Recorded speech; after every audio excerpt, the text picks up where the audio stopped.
Nous sommes en train de parler de la mise en tourisme de 145 territoires de la République démocratique du Congo. Nous sommes en train de vous montrer que c'est la DGM qui détient la clé du développement du tourisme en RDC. C'est pourquoi nous sommes en train de vous parler des postes frontaliers de la République démocratique du Congo, par où un touriste peut entrer et par où un touriste peut sortir. Aujourd'hui, nous allons parler du Haut-Ouélé, les postes frontaliers qui se trouvent au niveau du Haut-Ouélé. Parce qu'au Haut-Ouélé, il y a des potentiels touristiques énormes, mais malheureusement qui restent inexploités. Au Sud-Soudan, nous avons 4 postes frontaliers que nous pouvons exploiter du point de vue touristique. Nous avons les postes frontaliers de Aba au niveau de Faraj, de Imbokolo au niveau de Aru, les postes frontaliers de Doruma au niveau de Dungu et les postes de frontaliers de Bitima au niveau de Dungu. Donc si ces postes frontaliers peuvent être exploités touristiquement si nous sommes d'accord. Nous sommes en République démocratique du Congo. Vous devez savoir, c'est un grand pays de l'Afrique centrale. Mais est-ce que nous connaissons notre pays? Parce que souvent les ministres qui passent parlent des visas en République démocratique du Congo, que le visa est cher et c'est difficile de l'obtenir. Alors que c'est nous, les peuples, qui avons le pouvoir, c'est nous qui votons les lois, les représentants. Nous avons besoin de l'argent et nous voulons améliorer les conditions de vie de la population.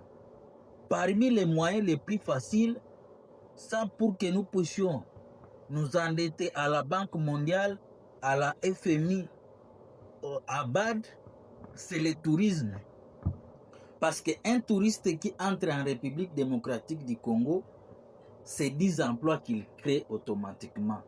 C'est pourquoi je vous ai dit que nous allons commencer par les postes frontaliers de la République démocratique du Congo. Au Sud-Soudan, avec la frontière du Congo, nous avons le parc de la Tonto, le parc national de la Tonto qui est très fréquenté par les touristes. Ce même parc est à cheval avec le parc de Garamba. Il faut aller et voir les statistiques des touristes qui vont au Sud-Soudan. C'est ces mêmes touristes qui vont terminer leur voyage au Sud-Soudan, viendront en République démocratique du Congo pour visiter les Haut-Ouélé. Et la question que je suis en train de vous dire, est-ce que nous sommes honnêtes? Est-ce que nous sommes intègres? Parce que nous ne savons pas aller en profondeur, voir comment le tourisme peut transformer si nous ne sommes pas intègres au niveau de l'argent. Je suis en train de vous dire que ces enseignements doivent être enseignés au niveau de la maternelle, du primaire et du secondaire. Parce que nous devons capter de l'argent touristique. Plus de 400 milliards de dollars circulent chaque jour dans le monde, mais la RDC a des difficultés de capter cet argent alors que nous avons des potentiels. Il faut expliquer aux enfants que du point de vue financier, nous dépendons des gens qui se trouvent à Kinshasa. Lorsque nous récoltons les recettes, les impôts et les taxes, nous les donnons aux gens qui se trouvent à Kinshasa. Est-ce que ces gens sont redevables envers les provinces, envers les villages qui se trouvent en République démocratique du Congo? Parce que ça ne sert à rien de vous montrer comment on va avoir de l'argent touristique pour qu'un groupe d'individus puisse utiliser cet argent pour leur bien-être au lieu de la population locale. Parce que c'est là où nous devons être d'accord. Vous devez savoir qu'à l'intérieur de la République démocratique du Congo, il y a les gens de la DGM. Donc, il doit faire confiance à ceux qui se trouvent au niveau des postes frontaliers. Vous avez reçu de l'argent des touristes pour qu'ils puissent visiter la RDC. Cet argent, ce n'est pas pour vous, c'est cet argent est pour la République démocratique du Congo. Même celui qui se trouve au niveau de Luozi, de Kimwela, de Kasongolunda, de Dilolo, de Sadoa, de Sakanye, lui aussi, il a droit à l'argent que vous avez fait entrer dans la caisse de l'État.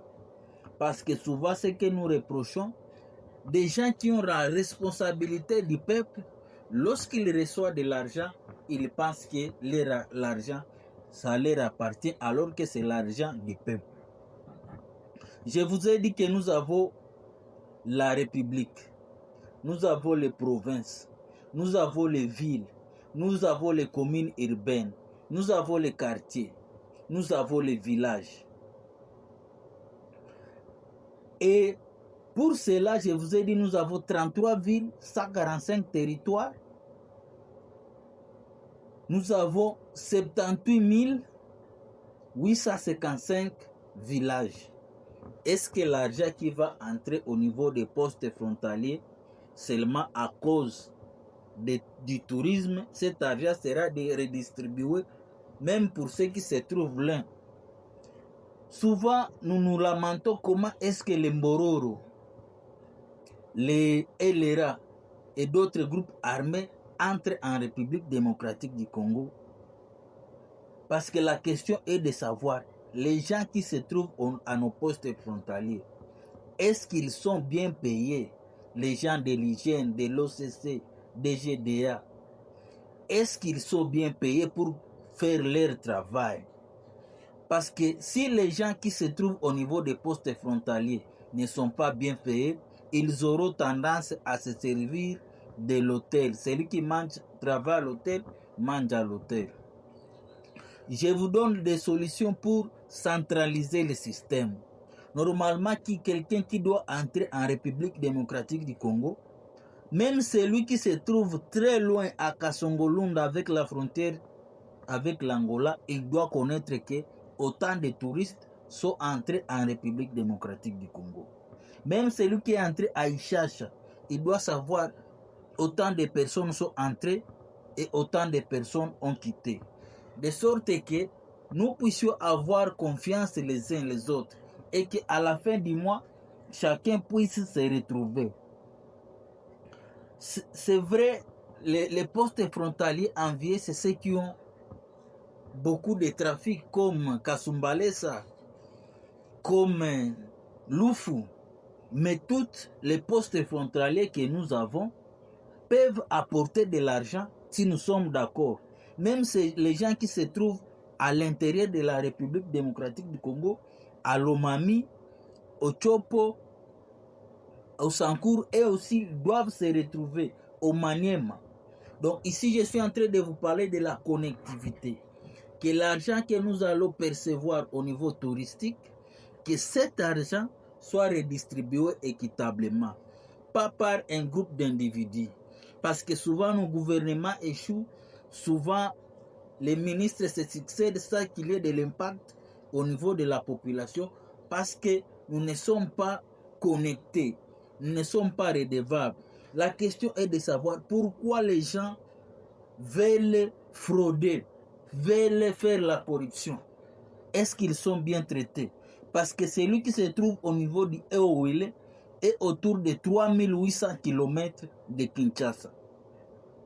Est-ce que les ministres ont le temps d'aller voir l'état de nos postes frontaliers? Est-ce qu'ils savent réellement ce qui se passe au lieu seulement d'être surpris en disant qu'il y a des gens qui sont au niveau de nos postes frontaliers? C'est pour ça que nous devons être à la République démocratique du Congo, solution à eux-mêmes. Nous allons trouver des solutions. Parce que quelqu'un qui entre en République démocratique du Congo et voit les potentiels qui se trouvent, il a des difficultés à quitter. C'est pourquoi c'est à nous de nous organiser à l'interne pour voir comment nous pouvons capter l'argent qui se trouve au niveau des postes frontaliers du point de vue touristique. Je vous ai montré que si chaque poste frontalier a la capacité de 1000 touristes par mois, par $100, combien d'argent nous aurons?